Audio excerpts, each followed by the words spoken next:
Hello learners, welcome to Eduvista academy. आज की class में हम बात करने वाले हैं कि टैली के अंदर में हम कैसे नए फाइनेंशियल ईयर में मूव कर सकते हैं। मींस अगर हमारा जो फाइनेंशियल ईयर एक हमने कंप्लीटली जो अकाउंटिंग उसमें मेंटेन कर रखा है, अब हमें अपने नेक्स्ट फाइनेंशियल ईयर के लिए मूव होना है, तो टैली के अंदर में हम कौन कौन से ऑप्शंस का यूज करके हम अपने नेक्स्ट फाइनेंशियल ईयर में मूव हो सकते हैं। तो चलिए वीडियो को स्टार्ट करते हैं, देखते हैं कि हम टैली के अंदर में फाइनेंशियल ईयर कैसे चेंज करेंगे किसी भी अपनी कंपनी के लिए। तो इसके लिए हम टैलीफ्रेम सॉफ्टवेयर को ओपन करते हैं। फ्रेंड्स ये देखिए, फ्रेंड्स ये कंपनी जो मैंने बना रखी है, ये कंपनी दक्षिण इलेक्ट्रॉनिक प्राइवेट लिमिटेड के नाम से ये कंपनी मैंने अभी करंटली मेंटेन की है 1 अप्रैल 20 से लेके 31 मार्च 21 के लिए। अब सपोज मुझे नेक्स्ट फाइनेंशियल ईयर के लिए 21 और 22 के लिए ये कंपनी मेंटेन करनी है, तो इस कंपनी को हम कैसे नेक्स्ट फाइनेंशियल ईयर के लिए चेंज करेंगे, कैसे कैसे मेथड का यूज करके हम अपना फाइनेंशियल ईयर टैली में चेंज करेंगे, ये देखने वाले हैं। तो चलिए, सबसे पहला जो मेथड है, जिसको बहुत इजी मेथड हम बोलेंगे, यहाँ पे मैं इसी कंपनी का जो ये फाइनेंशियल ईयर पीरियड है, जो गेटवे ऑफ टैली पे मेरा 1 अप्रैल 20 से 31 मार्च 21 का दिख रहा है, इसे हम चेंज करेंगे। तो फर्स्ट स्टेप में हमें जो फर्स्ट मेथड है, यहाँ पे जो फाइनेंशियल ईयर चेंज करने के लिए हमें ऑल्ट F2 प्रेस करना है इसी कंपनी के लिए। और यहाँ पे इस कंपनी का अब जो यहाँ पे फाइनेंशियल ईयर का बिगनिंग डेट है, इसे मैं 1 अप्रैल 20 से हटा के 21 कर दूंगी, और नीचे जो एंडिंग डेट है, जो फाइनेंशियल ईयर एंडिंग डेट, इसे 31 मार्च 21 को हटा के हमें यहाँ पे करना होगा 22। तो ये पहला और सबसे इजी मेथड है, जिसमें आप क्या कर सकते हैं, गेटवे ऑफ टैली पे ही आप अल्ट F2 प्रेस करते हुए अपनी कंपनी का फाइनेंशियल पीरियड चेंज कर सकते हैं। जैसे कि देखिए, अब सेम मेरी कंपनी वही है, जो मेरा फाइनेंशियल ईयर है वो मैंने चेंज करके यहाँ पे 1 अप्रैल 20 से 1 अप्रैल 21 कर दिया है, और 31 मार्च 21 को मैंने 31 मार्च 22 कर दिया। मीन्स ये कंपनी मैंने अब 1 अप्रैल 21 से लेके 31 मार्च 22 के लिए ये कंपनी अपनी चेंज कर दी इसका फाइनेंशियल ईयर, और हम इसमें कंटिन्यू इसी कंपनी के अंदर में अपनी अकाउंटिंग हम मेंटेन कर सकते हैं। तो ये पहला मेथड था। अब हम सेकंड मेथड देखते हैं, जहां पे हम अपनी कंपनी का फाइनेंशियल ईयर चेंज कैसे करेंगे सेकंड मेथड का यूज करके, ये देखते हैं। फ्रेंड्स, सेकंड मेथड में मैं आपको बताने वाली हूँ इंपोर्ट और एक्सपोर्ट का यूज करना। मीन्स जैसे मैंने ये एक अपनी कंपनी जो मेंटेन करी है, ये है मेरी 2020-21 के लिए। अब यहाँ पे हम एक नई कंपनी इसी के नाम पे क्रिएट करेंगे, दक्षिण इलेक्ट्रॉनिक प्राइवेट लिमिटेड के नाम से, और उस कंपनी का फाइनेंशियल ईयर हम रख देंगे 21 और 22 का।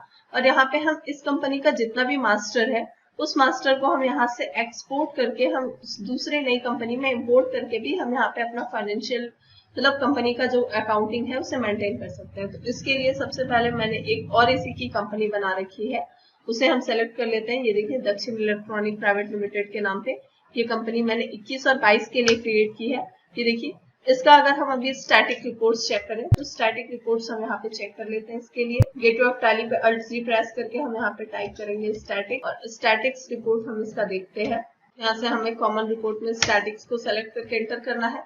फ्रेंड्स देखिए, ये हमारी नई कंपनी है, तो अभी यहाँ पे हमारे पास ट्रांजेक्शन्स भी 0 दिख रहा है, ग्रुप्स 28 है, लेजर जो कि 2 परचेस एंड कैश का अवेलेबल होता है हर कंपनी में, वो दिखाई दे रहा है। वाउचर टाइप्स हमें टोटल 24 दिख रहे हैं, एंड बाकी सारी चीजें अभी मेरे पास यहाँ पे नहीं। अगर मैं यहाँ पे अपनी पुरानी कंपनी की बात करूँ, तो पुरानी कंपनी का स्टैटिक रिपोर्ट्स हम अगर देखेंगे, तो यहाँ पे फिर से टाइप कर लेते हैं। इसके लिए स्टैटिक्स एंटर करेंगे स्टैटिक रिपोर्ट्स में, और इसे एंटर करके देखेंगे तो देखिए फ्रेंड्स, हमारे पास यहाँ पे लेजर्स अवेलेबल है, टोटल 18 लेजर्स है, 4 स्टॉक ग्रुप है, 8 स्टॉक आइटम है, वाउचर टाइप्स है, एंड यूनिट हमने जो क्रिएट कर रखी है, तो ये हमारे पास इस कंपनी का है।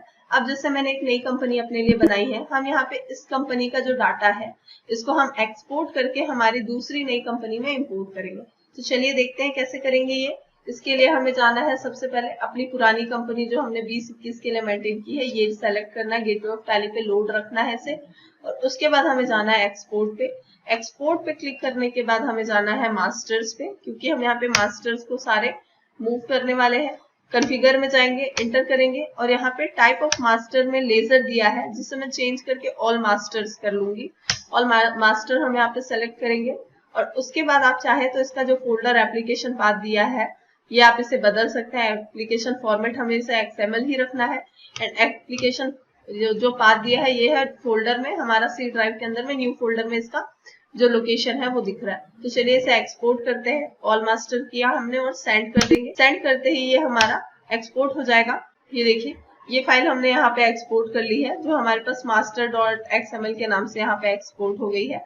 अब इसे हमें अपनी नई कंपनी के लिए इंपोर्ट करना है, तो फिर से टैली प्राइम सॉफ्टवेयर को ओपन करते हैं।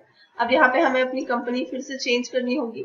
यहाँ पे हम दक्षिण इलेक्ट्रॉनिक प्राइवेट लिमिटेड जो हमने 21 और 22 के लिए बनाई है, इस कंपनी को गेटवे ऑफ टैली पे लोड करेंगे। अब इस कंपनी के अंदर में हमें वो सारे मास्टर इंपोर्ट करने हैं, तो हमें यहाँ से अब जाना है इंपोर्ट में, और इंपोर्ट के अंदर में क्लिक करेंगे मास्टर पे, और मास्टर के बाद हमें यहाँ से उसी फाइल का लोकेशन ऊपर बताना है, और यहाँ से हमें अपना लोकेशन में जो हमने फाइल एक्सपोर्ट किया था इसे एंटर करेंगे। फ्रेंड्स, इसके बाद आपको यहाँ पे 3 ऑप्शन दिखाई दे रहा है। देखिए, combine opening balance, ignore duplicates and modify with new data. तो आप यहाँ पे अपने अकॉर्डिंग कोई भी यहाँ पे चॉइसेस ले सकते हैं। इग्नोर डुप्लीकेट्स करेंगे तो जो डबल यहाँ पे लेजर्स या मास्टर्स जो भी होंगे वो उसे इग्नोर कर देगा। कंबाइन ओपनिंग बैलेंस करेंगे तो आपके ओपनिंग बैलेंसेस को कंबाइन कर देगा, और क्योंकि ये हमारी नई कंपनी है तो दोनों में, हमारी नई कंपनी में तो कोई ओपनिंग बैलेंस नहीं है, तो यहाँ पे हम मॉडिफाई विथ न्यू डाटा करके इसे एक्सपोर्ट से इंपोर्ट कर देंगे। ये देखिए, हमने यहाँ पे अपने एक नई कंपनी जो हमने बनाई है उसमें हमने सारे मास्टर्स को इंपोर्ट कर लिए हैं। चलिए अब हम यहाँ पे स्टैटिक रिपोर्ट्स दोनों कंपनी का कंपेयर कर लेते हैं। Alt+G प्रेस करते हुए पहले हम यहाँ पे स्टैटिक रिपोर्ट्स चेक कर लेते हैं। ये मेरी कंपनी जो मैंने 21-22 के लिए बना के रखा है, ये इसका मेरा स्टैटिक रिपोर्ट्स है। इसी के साथ ही साथ मैं अपनी एक और कंपनी का यहाँ पे स्टैटिक रिपोर्ट्स कंपेयर करना चाहती हूँ। तो यहाँ पे हम जाएंगे Alt+C न्यू कॉलम पे, और न्यू कॉलम पे जाने के बाद हमें यहाँ पे अपनी कंपनी को यहाँ पे ये वाली को सेलेक्ट कर लेना है, और उसके बाद एंटर करेंगे। देखिए फ्रेंड्स, ये हमने जो मास्टर्स यहाँ पे इंपोर्ट किए हैं वो देखिए आप सारे यहाँ पे मिला सकते हैं। यहाँ पे हमारे पास groups, ledgers, stock group, stock item, यहाँ पे हमारे वाउचर टाइप सारे सिमिलरली दिखाई दे रहे हैं, बिकॉज हमने अपनी दोनों कंपनी में इंपोर्ट और एक्सपोर्ट की मदद से इसे एक्सपोर्ट किया हुआ है। तो ये हमारा सेकंड मेथड था, जहाँ पे आप अपनी कंपनी में इंपोर्ट और एक्सपोर्ट का यूज करके आप यहाँ पे इसे कर सकते हैं मेंटेन। अब हम देखते हैं थर्ड मेथड जो होगा वो क्या होगा। इसके लिए सबसे पहले हम यहाँ पे अपनी एक कंपनी को यहाँ पे शट कर देते हैं। Ctrl F3 प्रेस करते हुए मैं यहाँ पे अपनी एक कंपनी को शट कर देती हूँ। हम ये वाली कंपनी को दक्षिण इलेक्ट्रॉनिक प्राइवेट लिमिटेड जो हमने 21-22 के लिए बनाया है, इसे हम शट कर लेते हैं। फ्रेंड्स, तीसरा मेथड हम यहाँ पे यूज कर सकते हैं अपनी कंपनी को स्प्लिट करके। हम यहाँ पे हमारी इसी कंपनी के डाटा को स्प्लिट कर देंगे दूसरे फाइनेंशियल ईयर के लिए, और उस तरीके से स्प्लिट कंपनी का यूज करके भी आप यहाँ पे अपना कंपनी दूसरे फाइनेंशियल ईयर के लिए मेंटेन कर सकते हैं। स्प्लिट करने के लिए हमें जाना होगा डाटा मेन्यू पे, और डाटा मेन्यू से हमें यहाँ पे जाना है स्प्लिट में जाके एंटर करेंगे, और उसके बाद सबसे पहले हमें वेरीफाइड डाटा करके अपनी कंपनी को वेरीफाई कर लेना है। देखिए, नो एरर फाउंड आ रहा है। अब यहाँ से हम इसे स्प्लिट करेंगे तो फिर से एक बार जाएंगे डाटा मेन्यू पे, यहाँ से जाना है हमें स्प्लिट पे, और उसके बाद स्प्लिट डाटा पे हमें एंटर कर लेना है। देखिए, स्प्लिट डाटा पे हमने एंटर किया। अब यहाँ पे हमें स्प्लिट फ्रॉम डेट में हमें यहाँ पे ले लेना है ये कंपनी हम कब से कब तक के लिए स्प्लिट करना चाहते हैं। तो इस कंपनी को मैं नेक्स्ट 1 अप्रैल 2021 के लिए नया स्प्लिट करना चाहती हूँ। देखिए, जैसे ही हमने स्प्लिट पे क्लिक किया है, ये देखिए मेरा जो ये कंपनी है, जो मेरी पहली और प्राइमरी कंपनी जो एक कंपनी बनेगी वो बनेगी 1 अप्रैल 2020 के लिए। दूसरी कंपनी मेरी यहाँ पे बनेगी 1 अप्रैल 2021 के लिए, और इसे एंटर करते हुए हम यहाँ पे सेव कर लेंगे। ये देखिए, हमारी ये कंपनी स्प्लिट हो जा रही है। स्प्लिट कंपनी का यूज करके देखिए यहाँ पे हमारी कंपनी स्प्लिट हो गई है। अब देखिए, ये हमारी पेरेंट कंपनी है और ये दो उसकी डॉटर कंपनी यहाँ पे बन गई है। तो ये थर्ड मेथड है जिसका यूज करके आप टैली के अंदर में अपनी कंपनी का फाइनेंशियल ईयर चेंज करते हुए अपनी नेक्स्ट फाइनेंशियल ईयर के लिए कंपनी को मेंटेन कर सकते हैं।